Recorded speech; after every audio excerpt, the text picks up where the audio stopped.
राज्यात अनेक जिल्ह्यात उन्हाचा कहर झालाय। अशातच नाशिक जिल्ह्यात सकाळपासूनच ढगाळ वातावरणासह अवकाळी पावसाचा अंदाज वर्तविण्यात आलाय। मालेगाव शहरात आणि परिसरात अवकाळी पावसाने हजेरी देखील लावली आहे। मालेगावचा पारा काल 42 अंशावर होता, मात्र सकाळी ढगाळ वातावरण तयार होऊन अवकाळी पावसाने हजेरी लावली। अवकाळी पावसामुळे बळीराजा मात्र धस्तावलाय, तर उकाड्यापासून त्रस्त नागरिकांना काहीसा दिलासा मिळालाय।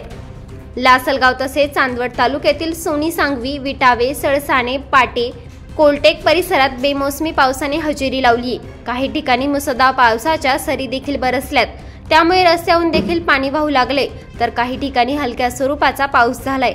मनमाड शहर परिसरात देखील सकाळपासूनच ढगाळ वातावरण तयार झाले, तसेच आकाशात काळे ढगही दाटून आलेत, त्यामुळे वातावरणातील तापमानात काहीशी घट झाली आहे। गेल्या काही दिवसांपासून मनमाड आणि परिसरातील तापमानाचा पारा 38 ते 39 अंशावर गेला होता, मात्र अचानक वातावरणात बदल होऊन ढगाळ वातावरण तयार झाले।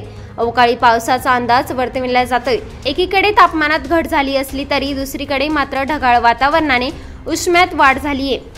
धुळ्यात देखील अवकाळी पावसाने जोरदार हजेरी लावली आहे। विजांच्या कडकडाटासह पावसाने अचानक हजेरी लावल्याने नागरिकांची चांगलीच तारांबळ उडाली आहे। अवकाळी पावसामुळे शेती पिकाचं नुकसान होण्याची भीती आहे। अवकाळी पावसाच्या हजेरीमुळे वातावरणात गारवा निर्माण झालाय। ब्युरो रिपोर्ट, सप्रेम मराठी।